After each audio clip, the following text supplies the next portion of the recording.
Tonight on The South Today, a local video game developer is adding a new feature to their game, helping people learn Te Reo Māori. Otago University researchers are hoping to find out what is killing an indigenous shellfish. And fans of a certain fried chicken brand have the chance to redecorate their home with some iconic seats.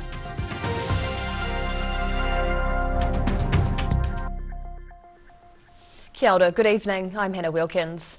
A Dunedin video game developer has added a Te Reo Māori translation to a mindfulness game celebrating Te Wiki o Te Reo Māori. The head of Tech Naturally Games has been learning the language during the game's development and is hoping his players will follow suit. Learning Te Reo Māori through his touchscreen game. Tech Naturally Games' John Galanders is helping others learn Te Reo Māori through his game Calibrium. Galanders has been learning Te Reo and thought it fitting to release a Māori language component to his game, making it multilingual. I felt it was really important to get it into Te Reo Māori primarily and then put it in other languages as well. So it has some Japanese, Chinese and Spanish translation with it too, but because Te Reo Māori is our taonga here in Aotearoa, I felt that it's really important to get that out first. Calibrium was released in 2016. The family-friendly game has players blending and matching colours as part of a mindfulness experience. Galanders had the help of an officially certified Māori translator based in Northland. And he's also keen to translate Te Reo further into the southern Kaitahu dialect. In Dunedin, The South Today. There were cheers and boos aplenty last night at a Dunedin Mayoralty Forum. The Dunedin Ratepayers and Householders Association hosted the event, inviting candidates to take to the stage. 9 out of the 11 potential mayors vied for votes from the 100-strong crowd inside the Burns Hall. Current Mayor Aaron Hawkins was noticeably missing from the debate. His apology met with boos from the crowd.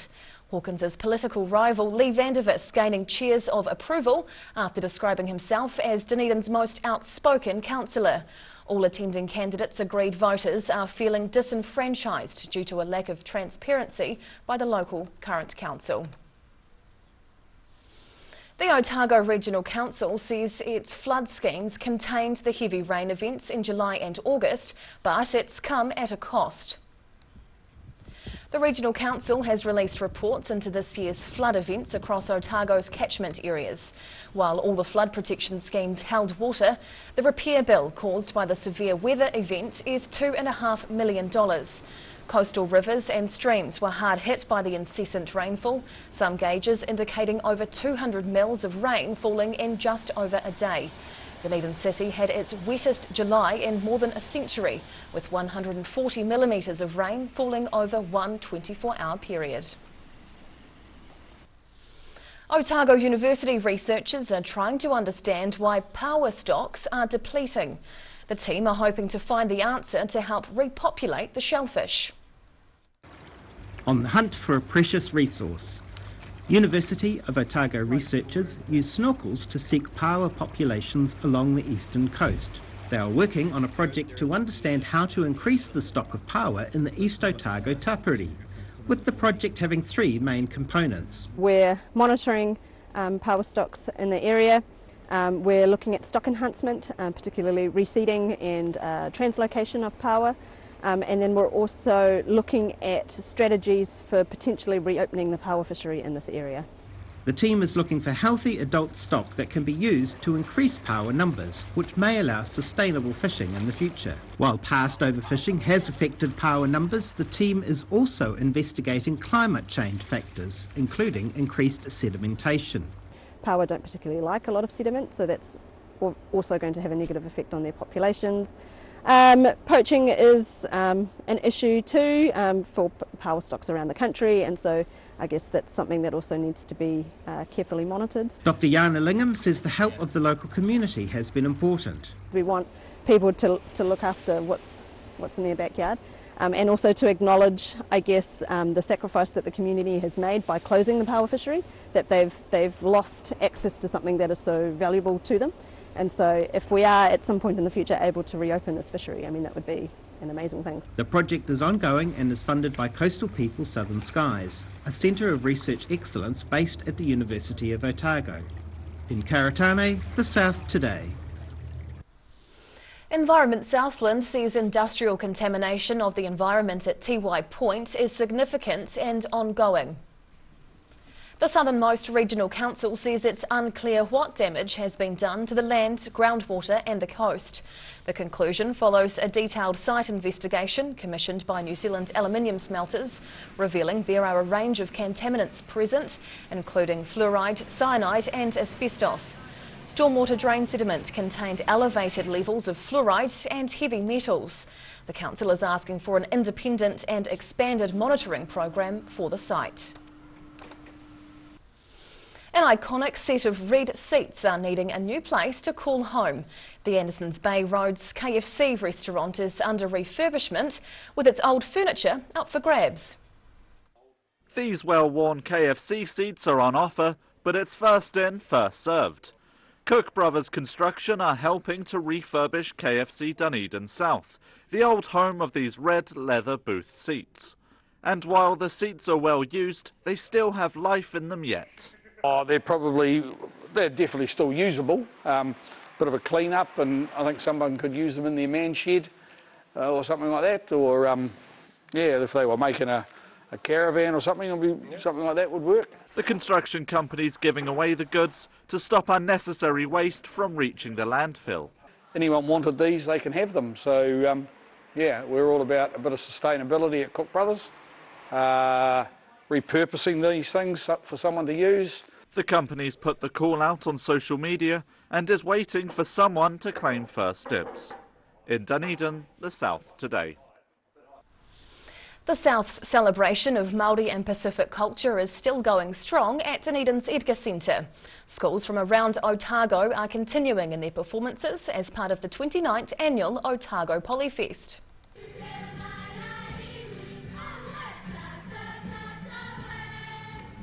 The well-rehearsed Tūtera Mai Ngā Iwi echoing around the Edgar Centre as it plays host for this week's Otago Polyfest 2022. The Hato Hohepa group from St Joseph's School in Awamaru's stand out performers with a familiar waiata in their repertoire. Throughout the week-long event, 103 groups of young people from across the region are set to perform in the festival. The Polyfest event is running until Friday.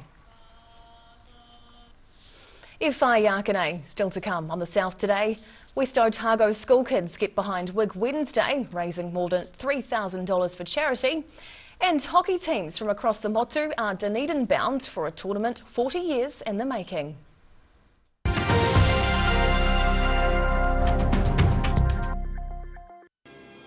Monday, November the 6th, 1995, and a cool, blustery breeze greets Her Majesty Queen Elizabeth and His Royal Highness Prince Philip on their arrival by Royal New Zealand Air Force 727 at Momona, the city of Dunedin's airport. The Queen came by in a big black car and she was waving to me and I waved back.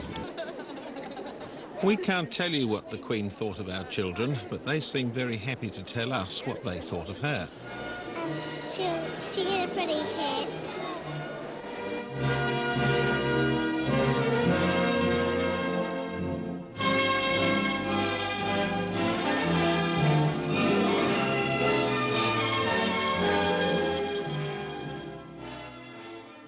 A poorly maintained heat pump can lose up to 35% of its output. The Mr. Heat Pump Cleaner team are experts. Their specially developed chemical wash is totally biodegradable. Call Mr. Heat Pump Cleaner and get the job done by the professionals.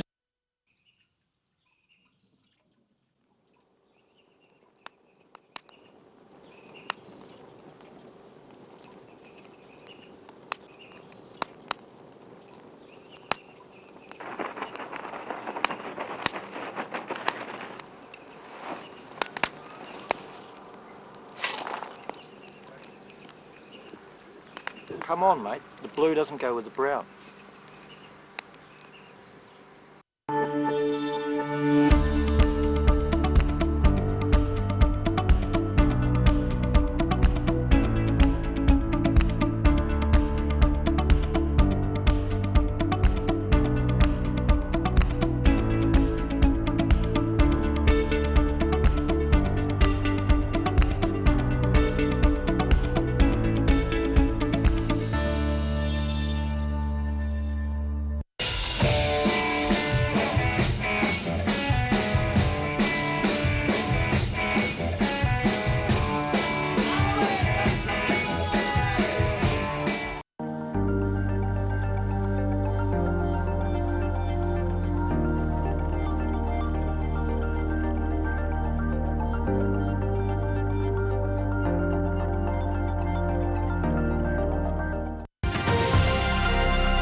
Tēnā koe, welcome back.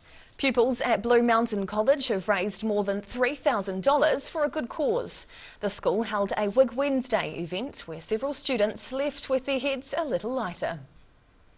A costly price for a good cause. They may have fewer strands of hair, but these 4 Blue Mountain College students are taking a stand against cancer.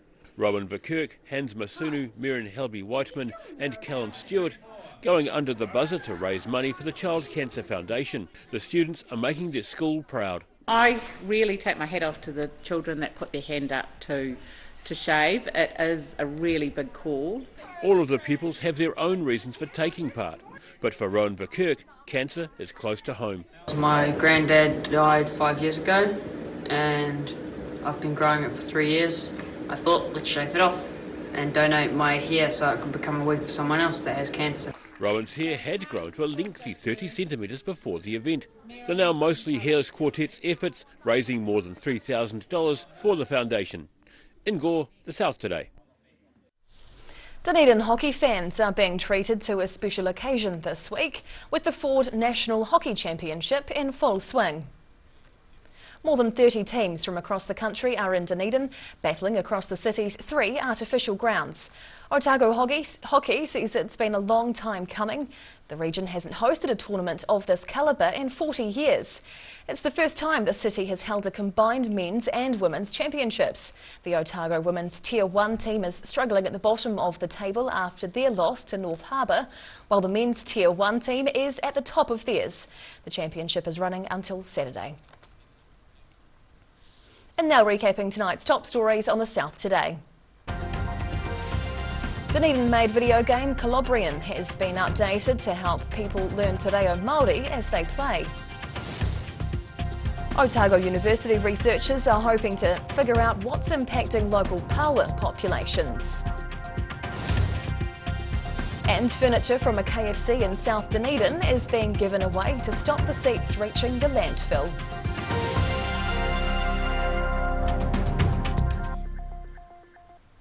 And now a look at what's happening in tomorrow's ODT, and we welcome the Associate Editor, Jo Simpson. Kia ora, Jo. Hi. What can we expect in your paper tomorrow? The farmers being forced to delay sending lambs to the meatworks due to a drench capsule recall is a disaster. Okay. Industrial contamination of the environment is continuing at Tiwai Point. Narrowly avoiding a children's sandpit, we have a rare grand piano being restored back to its former glory. Okay, lovely. And some Kiwis were forced to move at a wildlife park due to an overly loud dance party in Queenstown. Oh, golly. All right. We look forward to reading your paper tomorrow. Thanks, Jo. And time now for a look at the weather. The South Today weather, proudly brought to you by MoleMap, the skin cancer detection specialists. Looking at the situation, strong westerlies are on the way tomorrow with showers on the south coast, but mostly dry weather everywhere else, and those winds could be near gale force at night. Heading to the top of the South Island, fine with southwesterlies tomorrow as Nelson heads for 16. Over on the west coast, Greymouth gets a bit of cloud cover with 15, and down to Ōtautahi Christchurch, light nor'easterlies and 14 degrees. Travelling to South Canterbury and North Otago, westerlies through here with some high clouds. Ashburton and Timaru can expect highs of 15, and further south in Oamaru, quite fresh with 14. Westwards now to the Central Lakes. Gusty westerlies pick up tomorrow along with some cloud. Wanaka and Alexandra both heading for 13 as the high. Over by Lake Whakatupu, Queenstown will be a bit cooler with a high of 11. Heading further south, showers are on the cards tomorrow through here with some strong westerlies blowing things around in all 3 spots. Balclutha and Gore heading for 8, actually all 3 heading for 8 degrees. Now down to the deep south. Cloudy tonight in Waihopai and Invercargill with strong westerlies down to 7. Another cloudy one tomorrow for your Thursday with showers and near gale force west to southwest winds, bringing a high of 8. And into Friday, sunny periods, but still those very cold southwesterlies hang around, up to 9 as the high. And lastly, heading to Ōtepoti Dunedin. Fine and cold tonight with light winds and a low of 2. Milder tomorrow with heavy cloud and westerlies picking up in the afternoon before late showers, the high 14 degrees. Then we'll wrap up the working week with morning showers, strong southwest winds and a high of 10 degrees. And that's the news this Wednesday. For the latest news and videos from the southern region, head online to odt.co.nz. And you can follow Channel 39 on YouTube to catch our news bulletins on demand. We'll see you again tomorrow. Ka kite a pōpō.